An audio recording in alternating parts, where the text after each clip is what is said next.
Boa noite, igreja. Você sabe que eu não aceito esse... Boa noite, igreja. Amém. Hoje é dia de festa, dia de alegria. Pedi para você já abrir a sua Bíblia para a gente ser rápido. Evangelho de João, capítulo 1. Enquanto eu arrumo aqui.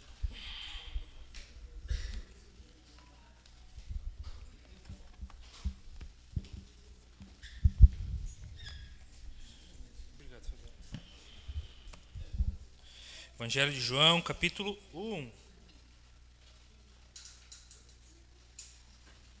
Ajudei. Nem vou falar o que você fez aqui, Fábio. Amém. Evangelho de João. Meus irmãos, encerramos semana passada, um culto de domingo abençoado, falando sobre o Espírito Santo que santifica. E a gente sempre, inclusive foi tema da última reunião. Se você não veio nas reuniões de diretoria, está convidado, tem sido muito bom. Algumas é quente, acalorado o negócio, mas é em prol do reino. Faz parte, né, Miro? E a gente estava conversando sobre algumas coisas que a gente, volta e meia, precisa relembrar, inclusive hoje na oração de iniciar o culto, como a gente esquece das coisas. A música ela é diferente, a gente canta uma música e aquilo lá fica gravado. Mesmo que a gente não entenda, a gente lembra da música. E quando a gente está falando do ensino, da palavra, da pregação, eu falo por mim que a gente sai daqui, 5 minutos depois a gente já não lembra mais o que ouviu, não lembra mais o que falou. É assim quando a gente vai ler um livro, Eu estou lendo um livro lá. Eu e a minha esposa, a gente tem vários livros em casa, a gente fez um sorteio em casa lá, o que a gente ia ler. Irmão, caiu um livro lá de 1000 páginas para mim. Eu não consigo sair da página 50, eu leio, parece que não sai, eu fitilho lá do lugar nunca. E esqueci, eu não lembro mais. Se me perguntar o que eu li, eu já não lembro mais. E às vezes acontece isso com a palavra, Isso não é acaso, Existe algo espiritual até por trás disso. E meus irmãos, há 2000 anos a igreja se reúne e lê a mesma palavra. Sabia disso? Lê os mesmos versículos, lê as mesmas histórias. E hoje eu quero ler um mesmo versículo que eu sei que você conhece. Todos conhecem, mas eu queria trazer à nossa memória algumas verdades da palavra. Amém? Então é João capítulo 1, versículo 29. Evangelho de João, capítulo 1, versículo 29. Diz assim: No dia seguinte, João viu Jesus aproximando-se e disse: Vejam, é o Cordeiro de Deus que tira o pecado do mundo. Vamos repetir essa parte B? Vejam, é o Cordeiro de Deus que tira o pecado do mundo. Vamos orar mais uma vez? Pai Santo, eis-nos aqui diante da Tua palavra, Senhor. Te pedimos, Deus, que a verdade, Senhor, contida nessas letras, Senhor, não fique apenas na nossa mente, desça para o nosso coração, Pai. Frutifica o Teu fruto em nós, Pai. Que nessa noite, Pai, cale o homem e fale o Teu Espírito aos nossos corações, Pai. Diante da Tua comunidade aqui, Senhor, eu digo, eu sou o mais necessitado da Tua palavra, Pai, da Tua voz. Por isso, Senhor, nos conduz aqui, nos guia aqui, Senhor, apesar, Pai, dos Teus instrumentos falhos. Eis-nos aqui, fala conosco, Pai, é o que nós Te pedimos. Meus irmãos,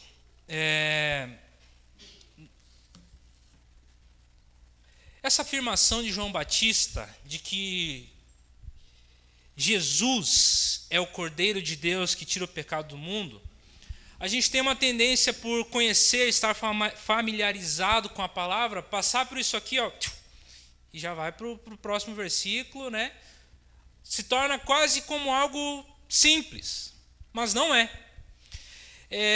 E não é possível, irmãos, exagerar o tamanho que isso significa. O impacto dessas palavras de João Batista. Desse fato, dessa realidade, quando João Batista diz que Jesus é o Cordeiro de Deus. E Cordeiro de Deus que tira o pecado do mundo. Meus irmãos, existe um versículo lá em Efésios que Paulo está orando pela igreja e ele diz assim: eu oro para que vocês conheçam a profundidade, a largura, conheçam a Deus na sua totalidade, no tamanho que é. E esse é um versículo, meus irmãos, que tem uma profundidade, uma largueza, não sei se existe essa palavra, uma largura, um tamanho que é imensurável.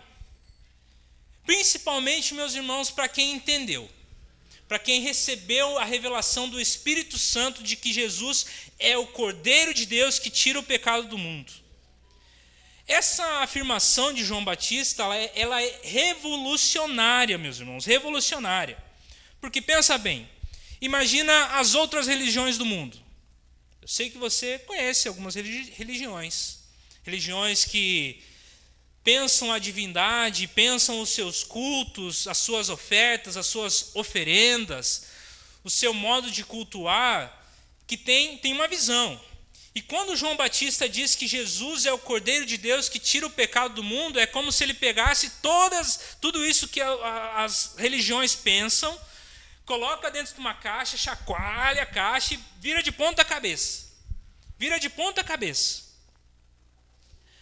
O pastor Jonas Madureira, professor Jonas Madureira, ele diz o seguinte, que para nós interpretarmos um texto da Bíblia corretamente, de forma genuína, nós precisamos de 3 coisas. A primeira é o contexto, a segunda é o contexto e a terceira é o contexto. Então, quando nós quisermos olhar para um texto da Bíblia e termos uma interpretação correta, fiel do que estava sendo dito, para quem estava sendo dito, qual a intenção, nós precisamos olhar o contexto. Lembro de uma vez, uma jovem, e ela tinha seus pensamentos, sim, vindo do mundo, tentando conhecer a palavra, né? E aí ela tinha suas visões, né, de tudo aquilo que ela já tinha vivido, e de repente ela abriu a Bíblia assim, como quem abre um cartas, né, jogo de cartas, tarô, sei lá. Abriu assim e estava um versículo lá de Romanos que diz assim, ó, aquilo que você aprendeu, fica naquilo. Meu irmão, um exemplo de interpretação errada. Então, se nós queremos ter uma interpretação fiel daquilo que Deus quer dizer em sua santa palavra, nós precisamos do contexto. E, meus irmãos, em que contexto João Batista profere a frase de que Jesus é o Cordeiro que tira o pecado do mundo? O contexto é o seguinte: Israel, meus irmãos, vive naquele contexto em expectativa. Vive com uma esperança no seu coração. Que esperança é essa? A esperança de um Messias. E o que é Messias? Você sabe, Jesus Cristo. Cristo não é o nome de Jesus. Cristo é um título. Jesus Cristo, Jesus o ungido. Cristo em grego, Messias em hebraico. E o Messias esperado por Israel, o Messias que Israel tinha expectativa, era um Messias diferente daquilo que João Batista estava anunciando. Israel, meus irmãos, ele vivia em vários movimentos messiânicos.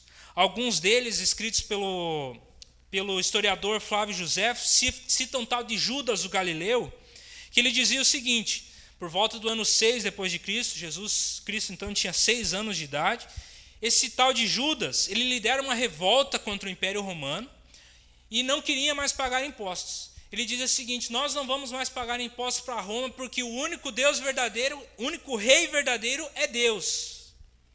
Esse homem foi morto por Roma. Houve também um tal de homem chamado Teudas. Olha o que esse Teudas fez. Ele atraiu multidões para frente do Jordão e ele dizia o seguinte: eu vou fazer esse rio Jordão se abrir em 2. Você pode bem imaginar que o fim dele também foi a morte e os seus discípulos foram espalhados. Então, meus irmãos, Israel vivia com esses movimentos surgindo, messiânicos, que se diziam o Messias, se diziam o Cristo. E o que Israel ansiava era a vinda de um Messias que iria devolver o status de glória ao povo, que iria colocar Israel em uma posição elevada. Israel agora vivia numa região da Palestina oprimida pelos romanos, e eles ansiavam que Israel se tornasse grande novamente, se tornasse uma nação próspera, triunfante, que ao invés de ser dominada, fosse dominar sobre as outras nações. Essa era a expectativa. Essa era a expectativa, meus irmãos. Então, sempre que um movimento desse surgia, como o de Judas o Galileu, ou de Teudas, ou outros movimentos surgiam, os sacerdotes e levitas organizavam uma comissão, quase como uma CPI. Né? CPI é mais comum, a gente sabe que acontece toda hora no Brasil. Né? Então, eles organizavam uma comissão para investigar isso, para analisar quem era, se aonde nasceu estava de acordo com as Escrituras. Você lembra que quando Jesus nasce, que os reis magos vão procurar Faraó, ele consulta os escribas. Onde é que nasceu? Onde é que nasce esse Messias? Então essa comissão era organizada para investigar isso. E em meio a esses movimentos que surgem, eis que um homem é enviado por Deus. Versículo 6, se você está com a sua Bíblia aberta, do Evangelho, capítulo 1, versículo 6, vai dizer que surge um homem enviado por Deus. Esse homem é João Batista. Diz ele aqui, surge um homem enviado por Deus chamado João. Esse João não é quem escreve o livro, é João Batista, João que batiza. E esse homem, ele surge pregando uma mensagem urgente. Você deve lembrar a sua pregação mais famosa, onde ele diz lá em Mateus capítulo 3, raça de víboras. Quem disse para vocês que vocês vão fugir da ira que está por vir? Arrependam-se, porque o reino de Deus está próximo. Então João Batista surge no deserto pregando essa mensagem de arrependimento. Então agora os sacerdotes organizam mais uma vez uma comissão. Vão lá investigar João Batista. Porque agora, meus irmãos, surge uma expectativa no povo sobre um novo Messias. Então os sacerdotes organizam uma comissão e vão investigar João Batista. Capítulo 1, versículo 19 vai dizer que eles chegam e perguntam: ei, quem é você? João Batista diz: não sou eu. Se vocês querem, é o que vocês querem saber, se eu sou o Messias? Não sou eu. Ele nega de cara: eu não sou o Messias. Então eles insistem: então você é Elias? Porque lá no livro do profeta Malaquias havia uma promessa de que no dia do Senhor Deus enviaria Elias, e ele converteria o coração dos pais aos filhos e o coração dos filhos aos pais. E João Batista nega: não sou. Então eles perguntam novamente: você por acaso é o profeta? Porque lá em Deuteronômio 18, Moisés profetiza o seguinte: surgirá depois de mim um profeta semelhante a mim, e ele conduzirá vocês. Novamente, João Batista nega ser esse profeta. Perceba então a grandeza da expectativa de Israel. O Messias é associado a Moisés, o grande libertador, o legislador que recebe das mãos de Deus a lei escrita pelo próprio dedo de Deus. O Messias também é associado a Elias. Elias, você sabe, o profeta que enfrenta sozinho 400 profetas de Baal e zomba deles. O mesmo Elias também não experimenta a morte. Sabia que Elias não morreu? Foi levado aos céus num carro de fogo. Uma outra coisa que também estava muito forte na imaginação do povo de Israel era que o Messias era herdeiro do trono de Davi. Por isso a expectativa de a nação novamente se tornar grande, com um rei que venceria as batalhas. Então, João Batista nega ser esse Cristo, esse Messias. Versículo 26 e 27, ele vai dizer o seguinte: eu batizo com água, mas entre vocês está quem vocês não conhecem. Então João Batista diz o seguinte: não sou eu, mas ele está em nosso meio. Se duvidar, está ouvindo a nossa conversa aqui. E ele é tão grande, tão maravilhoso, tão grandioso, que eu não sou digno de desatar as suas sandálias para lavar os seus pés. Não sou digno, tamanho é a grandiosidade desse homem.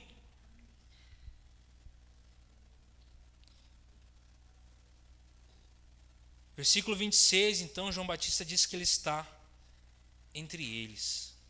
Imagina a cena, meus irmãos.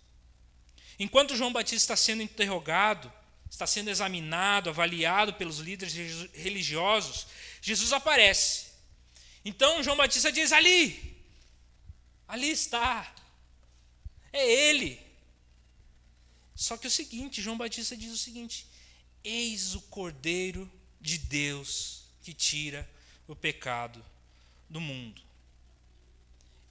Imagina a expectativa desses sacerdotes, querendo alguém como Moisés, grande libertador, desejando alguém como Elias, profeta valente, desejando alguém como o rei Davi.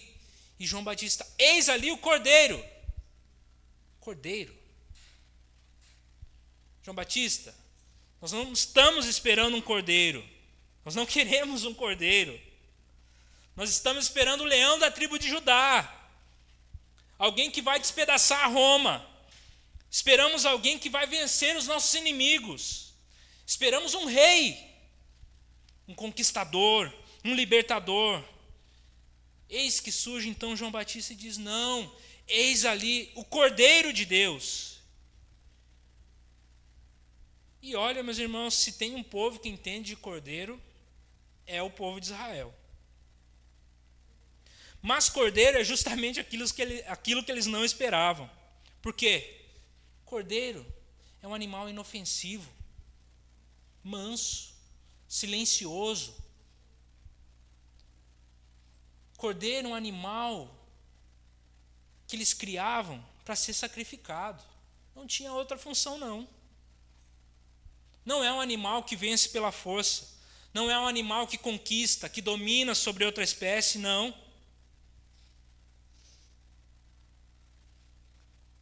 Pelo contrário, é um animal que é usado para expiar o nosso pecado. Um animal de sacrifício. Não estamos esperando um cordeiro, João Batista. Que cordeiro é esse que João Batista está falando?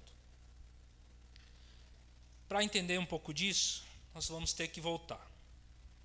Então, se um dos elementos para nós entendermos o que o texto está dizendo é o contexto, outro elemento a gente chama de primeira menção. Aonde foi mencionado pela primeira vez a palavra cordeiro? Você lembra? Primeiro casal, Adão e Eva. Você lembra da história? Deus cria o homem e a mulher, os coloca no jardim e dá duas ordenanças: façam bebês, povoem a terra, encham a terra. A segunda ordenança é: cultivem a terra, lavrem, colham, plantem, colham. Mas acontece algo. O primeiro casal faz algo que não deveria fazer.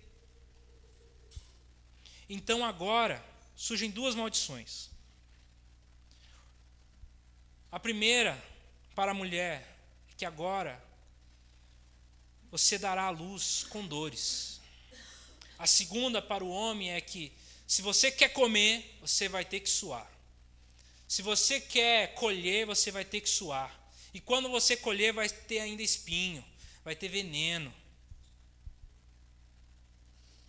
Deus cria o homem e a mulher em perfeita comunhão com Ele. E quando o pecado entra no mundo, tudo isso é quebrado. Agora, eles continuam fazendo bebês, mas é com dor. Ele continua lavrando e cuidando da terra, mas a terra é penosa. Dá espinhos, dá veneno.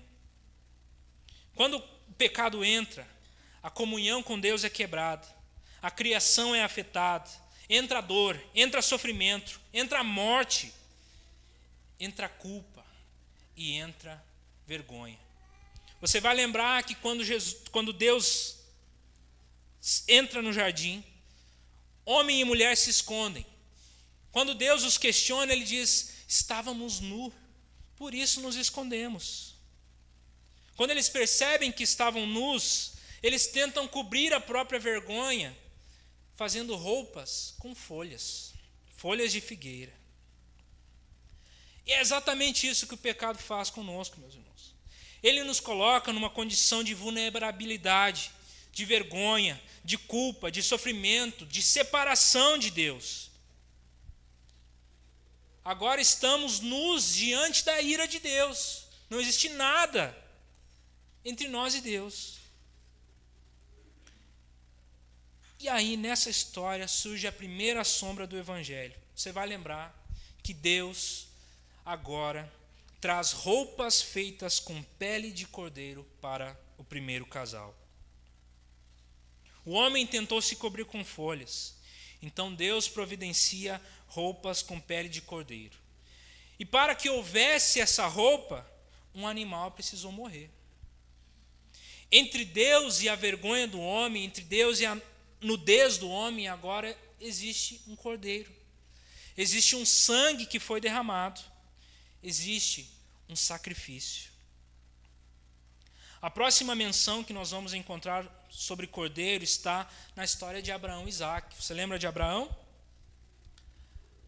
Abraão é tirado da terra, da sua parentela, com uma promessa de que pela semente dele surgiria uma grande nação. Então Abraão peregrina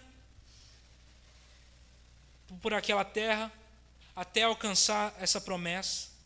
Ele tenta dar uma ajudinha para Deus, se deitando com a concubina de sua esposa. Nasce uma criança que não era da promessa. Mais um tempo depois nasce Isaque, o filho da promessa. E quando tudo parecia perfeito, Abraão velho, Sara velha, idosos, geraram um filho que não tinham. Então Deus pede o filho de Abraão em sacrifício. Capítulo 22 de Gênesis vai ter a história dessa caminhada de Abraão e Isaque até um monte Moriá. Eles levam lenha, levam o fogo. Isaque inclusive pergunta: papai, a lenha e o fogo estão aqui. Mas cadê o cordeiro para o holocausto? Então Abraão profetiza: Deus proverá para si o cordeiro. Então mais uma vez o cordeiro aparece. E quando Abraão está prestes a imolar o seu filho, surge o anjo e diz: não sacrifica o teu filho, pega o cordeiro. Então surge um cordeiro preso pelos chifres em uma árvore. Então agora Abraão poupa o filho e sacrifica o cordeiro. Agora, entre Isaque e Deus tem um cordeiro. Entre Abraão e Deus tem um cordeiro. A próxima vez que um cordeiro vai surgir nas Escrituras está na 10ª praga do Egito. Moisés tentando libertar o povo. Surgem as pragas, gafanhotos, a água se transforma em sangue, rãs. A última praga, ela é forte, meus irmãos. Deus ordena o seguinte: Israel, pegue um cordeiro, sacrifica-o e passa o sangue nos umbrais da porta, porque o espírito da morte vai passar pelo Egito. E aquele que não tiver a marca do sangue, o primogênito irá morrer. Então agora, meus irmãos, perceba uma lógica sendo construída. Entre o pecado, entre o juízo e a humanidade, existe um sangue. Entre o juízo de Deus, existe um cordeiro. Entre o homem culpado e merecedor da ira de Deus existe um sacrifício. Depois vemos a lei. Moisés recebe a lei no deserto, onde Deus ordena 2 cordeiros por dia pelo pecado de cada família. Dia após dia, ano após ano, século após século, no tabernáculo, no templo reconstruído após o exílio, no templo dos dias de Jesus, todos os dias é sacrificado cordeiros. O sacerdote não para, os levitas não param. Agora existem roupas específicas, horários específicos, escalas específicas, sacrifícios específicos, todo um rito em volta disso. Toda uma estrutura religiosa é formada em cima deste animal, o cordeiro que é para ser sacrificado, dia após dia. Então, entre a condição humana de pecado e um Deus santo, existem sacrifícios de cordeiros. Então surge João Batista, dizendo: eis o Cordeiro de Deus. Agora pense, meus irmãos, toda uma estrutura religiosa formada. Imagina você vindo aqui na Fé e Vida, trazendo o seu cordeiro, por você, pela sua casa, pela sua família. E o sacerdote sacrificando, todo dia. É interessante, meus irmãos, a gente perceber que lá em Levítico também, Levítico 14, vai ter a expiação por quem era leproso. Então imagina, existia um homem leproso, e esse homem ele tinha que entregar 2 cordeiros para ser purificado. Se ele fosse pobre, podia ser um, mas se tivesse condição, 2 cordeiros. E ele oferecia esse cordeiro. Agora, o que fez o leproso de pecado? É leproso? É doente? Se a gente for falar de pecados aqui, eu sei que você vai lembrar de alguns: cobiça, adultério, mentira. Só que é muito mais profundo, meus irmãos. Porque quando o casal, primeiro casal, peca,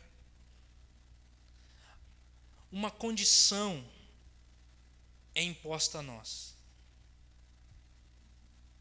É como se algo corresse em nossas veias. Uma condição de pecado que nos coloca em separação, nos coloca separados de Deus.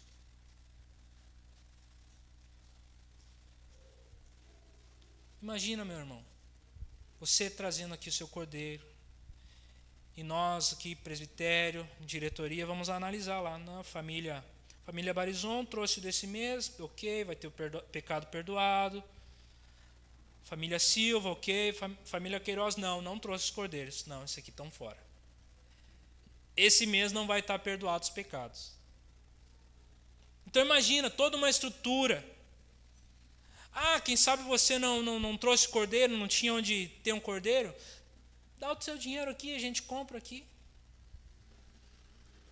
Essa foi a revolta de Jesus, onde ele pega o azorrague, derruba a mesa. Estão fazendo da minha casa de comércio. E quando João Batista aponta para Jesus e diz: eis o cordeiro, é como se ele dissesse: acabou tudo isso. Acabou esse sistema. Isso não vale mais. Ele está dizendo: esse homem é o cordeiro definitivo, cordeiro verdadeiro, cordeiro prometido, cordeiro para o qual tudo isso que nós fizemos ao longo de séculos apenas apontava. Se você quiser abrir sua Bíblia em Hebreus capítulo 9, versículo 28.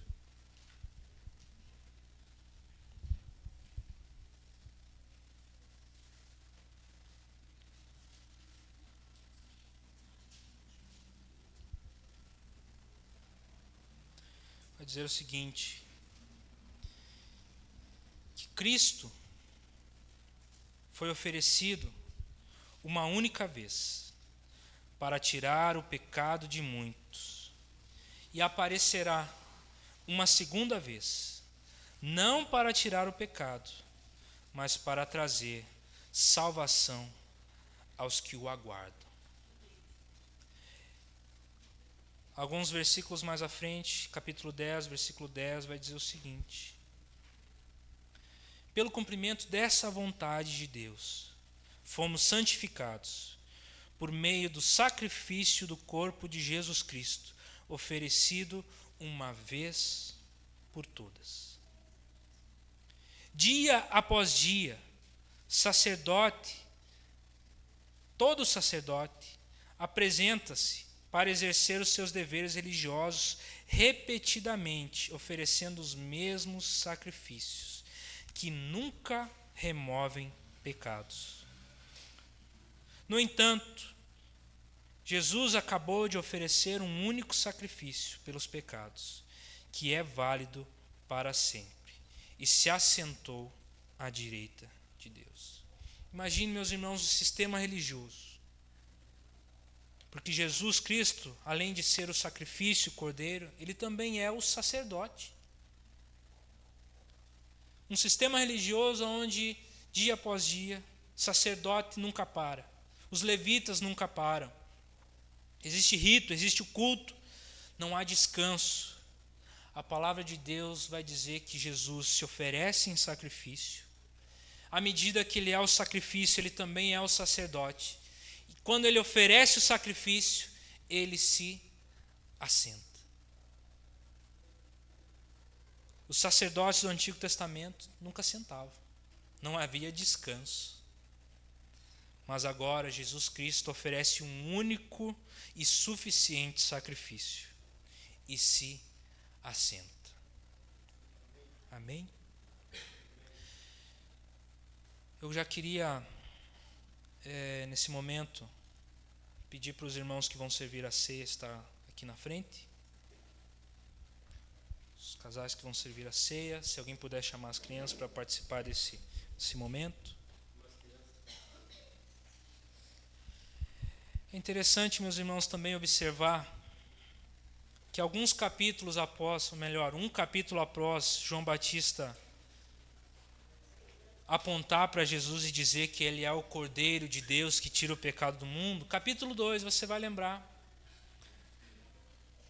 existiu uma festa de casamento onde Jesus transforma água em vinho. Imagina, meus irmãos, que talvez alguém chegou atrasado nesse casamento. Eu lembro que no meu casamento teve um padrinho que chegou depois da Sabrina, assim, ela estava na porta, assim, eu vi ele chegando. Imagina que alguém chegou atrasado. E ele pede, eu preciso me lavar, preciso me purificar, preciso limpar, porque eu vim sujo, estou impuro, vim da rua. Imagina que agora a água que era usada para purificação não tem mais. A água se transformou em vinho. Você sabe o que vinho representa? O sangue. A purificação agora não é mais feita com água, que limpa apenas o externo. Ela é feita com o sangue de Jesus. Porque sempre que comemos desse pão, bebemos desse vinho, anunciamos a morte de Jesus até que ele venha. Porque todo aquele que comer o pão e beber do cálice indignamente, não tendo a consciência disso, será culpado de pecar contra o corpo e o sangue do Senhor. Por isso, meus irmãos, examinem-se, cada um a si mesmo, coma do pão, beba do vinho, receba o perdão de Jesus, receba a purificação de Jesus, porque Ele é um cordeiro definitivo. Não existe mais sacrifício. Se nós olhamos para essa mensagem e pensamos, ok, posso viver a vida de qualquer jeito, estamos comendo indignamente. Existe um salmo de Davi que diz o seguinte: que darei? O que darei a Deus por tantas bênçãos que Ele tem me dado? A resposta do salmista é: darei a mim mesmo. Darei a mim mesmo. À medida que você vai recebendo os elementos, você pode ir ficando de pé. E vamos aguardar para comermos todos juntos e bebemos todos juntos. Enquanto isso, meu irmão, você fique em oração, espírito de oração, tendo a consciência desse momento.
Bem, todos receberam.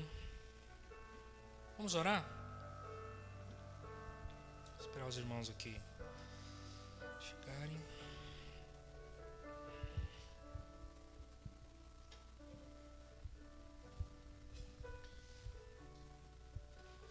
Pai Santo, estamos aqui diante dos elementos, Pai, trazendo à memória, Senhor, aquilo que nos dá esperança. E o que nos dá esperança, Senhor, é que mesmo estando nós diante, Senhor, de uma condição de pecado, Pai, entre nós e a Tua santa ira, a Tua justa ira, Senhor, houve um sacrifício, houve um sangue derramado, Pai, que hoje nos permite estar em Tua presença com ousadia, Pai, clamando, Abba, Pai, te chamando de Pai. Tu veio para os seus e os seus não receberam. Nós te recebemos, Senhor, e nós também temos o direito de sermos chamados teus filhos. Obrigado, Jesus. Obrigado por nos tornar filhos. Estamos diante dos teus elementos aqui, Senhor, relembrando esse teu sacrifício, esse novo e vivo caminho que foi aberto. Entre nós e a tua santidade existia um véu. Quando tu ofereces a tua vida, Pai, por nós, a tua palavra diz que esse véu se rasga, de cima a baixo, e esse véu não pode mais ser costurado. Ninguém nos separará deste teu amor, Senhor. Por isso, Senhor, nós nessa noite confessamos os nossos pecados a Ti. Deixamos, Deus, a velha vida. Corremos, Deus, para Ti. Corremos, Senhor, para as novas coisas que Tu tens para nós. Pois o que recebi do Senhor e o que também lhes entreguei, que o Senhor Jesus, na noite em que foi traído, tomou o pão, e tendo dado graça, o partiu e disse: Este é o meu corpo que é dado em favor de vocês. Façam isso em memória de mim. Comamos todos.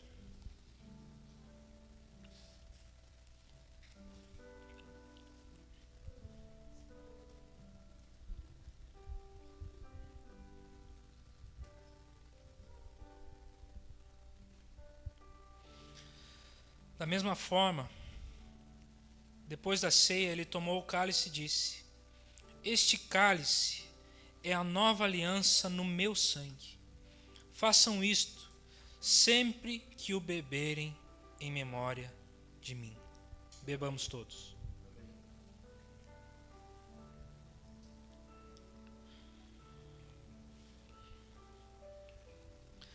Amém. Vamos orar mais uma vez. Glórias te damos, Senhor, pelo teu corpo e pelo teu sangue que foi dado por nós, Senhor. Nos ajuda, Pai, a vivermos uma vida digna, que honra o teu sacrifício. Senhor, que saiamos daqui essa noite, Pai, com o coração queimando, ardendo, Pai, por anunciar a todos aqueles a quem nós encontrarmos que Tu enviou o Teu Filho unigênito, Teu único Filho, para que todos aqueles que crescem em Ti não perecessem, mas ganhassem a vida eterna. É o que nós ansiamos, Pai. Ter a vida, Pai, ferida pela Tua palavra. Ferida de amor pela Tua palavra, Senhor. Obrigado, Jesus. Obrigado. Amém. Pode se sentar, os teus avisos.